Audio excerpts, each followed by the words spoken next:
Bienvenue dans cette série estivale du podcast par le Petit Bout du Mythe, consacrée aux jeux dans l'Antiquité. Quand on pense au sport dans l'Antiquité, on pense souvent aux Jeux Olympiques, qui se déroulaient tous les 4 ans. Pourtant, ces jeux n'étaient pas les seuls dans l'Antiquité. Laissez-moi vous faire découvrir d'autres jeux et surtout les mythes qui leur sont associés.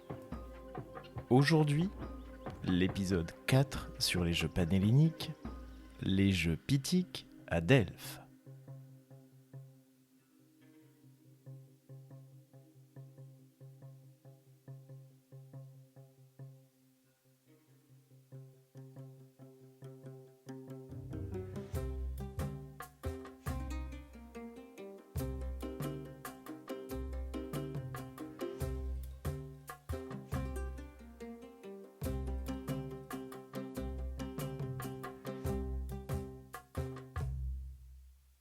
Delphes accueille elle aussi des jeux.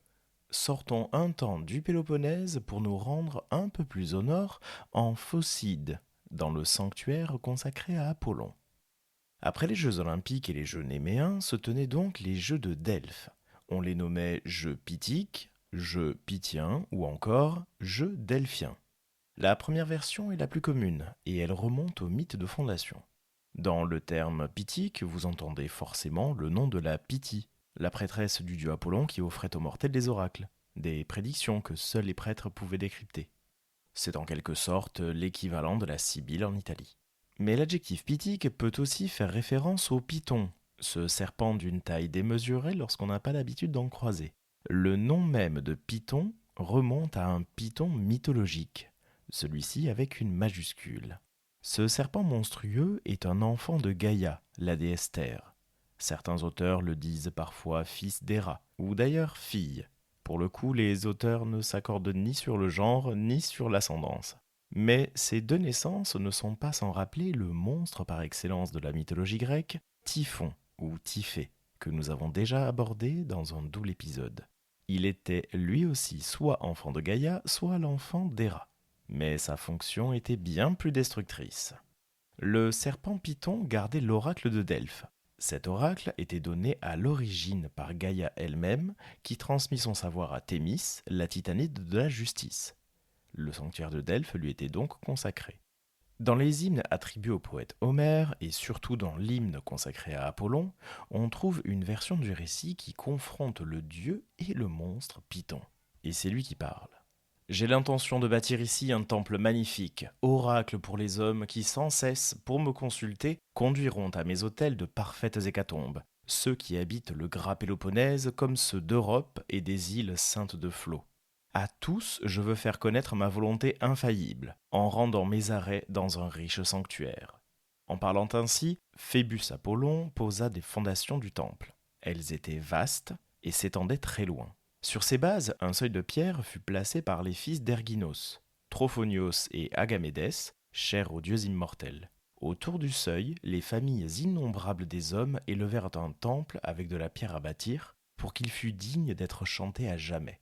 Toute proche est la source aux belles ondes où le Seigneur, fils de Zeus, tua de son arc puissant le dragon femelle, la bête énorme et géante, le monstre sauvage qui, sur la terre, faisait tant de mal aux hommes, tant de mal aussi à leurs moutons aux pattes fines.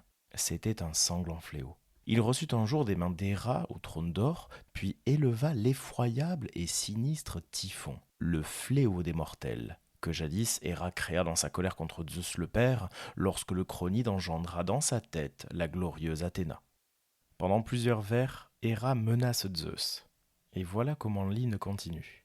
En parlant ainsi, elle s'éloigna des dieux dans sa colère. Aussitôt après, la noble Héra aux larges yeux fit une invocation et, du plat de la main, frappa le sol en disant ces mots. Écoutez-moi en cet instant, terre et vaste ciel là-haut, et vous qui demeurez dans le sol autour du grand Tartare, dieu titan dont sont issus les hommes et les dieux. Entendez-moi, vous tous, en cet instant. Donnez-moi un fils sans Zeus, et qui ne lui soit en rien inférieur pour la force, qui l'emporte sur lui au contraire autant que sur Chronos, Zeus à la vaste voix. En s'exprimant ainsi, elle frappe le sol de sa forte main, et la terre, source de vie, en tressaillit. À cette vue, elle était joyeuse au fond du cœur, parce qu'elle croyait arriver à ses fins. Depuis ce jour, jusqu'à ce que l'année fût accomplie, elle n'entra plus jamais au lit du prudent Zeus, et jamais ne vint, comme naguère, s'asseoir auprès de lui sur son trône ouvragé pour y méditer de profonds desseins.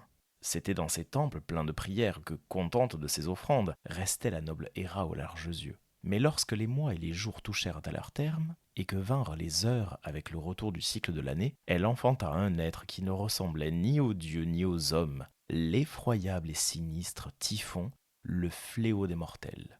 Aussitôt la noble Héra aux larges yeux se saisit de lui et vint ensuite confier ce monstre à l'autre monstre qui l'accueillit. C'était celui qui faisait tant de ravages dans les familles illustres des hommes.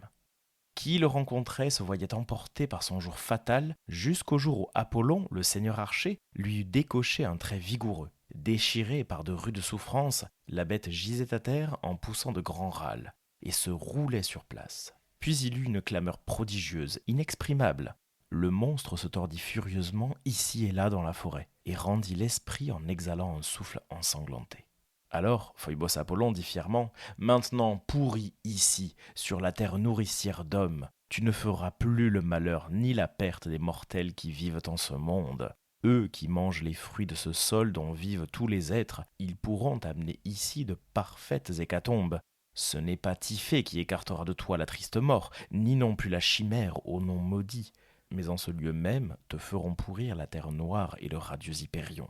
Il parlait ainsi avec fierté. Les ténèbres voilèrent l'œil de la bête, et l'ardeur puissante du soleil la fit pourrir en ce lieu même. Depuis, jusqu'à ce jour, on l'appelle Pytho, et on donne au Seigneur le nom de Pythien, parce que c'est là que l'ardeur pénétrante du soleil a fait pourrir le monstre. Mais le poète latin Ovide nous offre une autre version où la naissance de Python est involontaire. Voici l'extrait du premier livre des Métamorphoses qui en parle.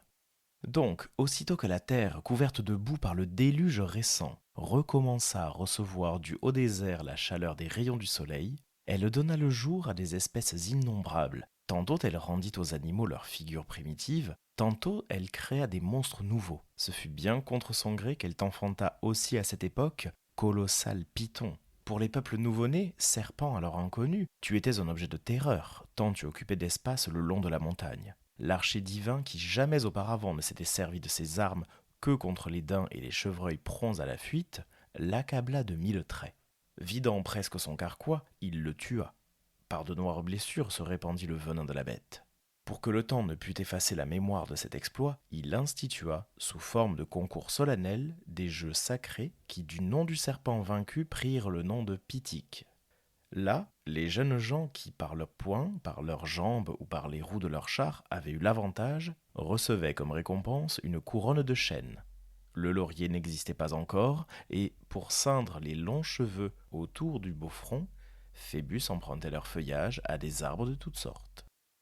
Cela dit, le géographe Pausanias rappelle que les premiers concours donnés à Delphes étaient composés de chants d'hymnes en l'honneur du dieu Apollon. Ce concours n'aurait cependant même pas accepté le célèbre Orphée, ni vu gagner ni Hésiode, ni Homère. Et tout cela est bien triste. Ce même Pausanias nous rapporte une variante qui donne pour fondateur des premiers jeux pythiques Diomède, un des héros grecs, lors de son retour de la guerre de Troie. Mais aucun autre texte n'en parle. Merci d'avoir écouté ce 4e épisode de la série estivale présentant les jeux panhelléniques et les mythes qui leur sont associés. Vous retrouverez pendant les Olympiades des épisodes spéciaux pour chaque grand concours. Et nous prendrons le temps d'observer leur histoire, ou plutôt leur mythe fondateur, au cours de ces petits épisodes. A bientôt pour un nouveau coup d'œil par le petit bout du mythe.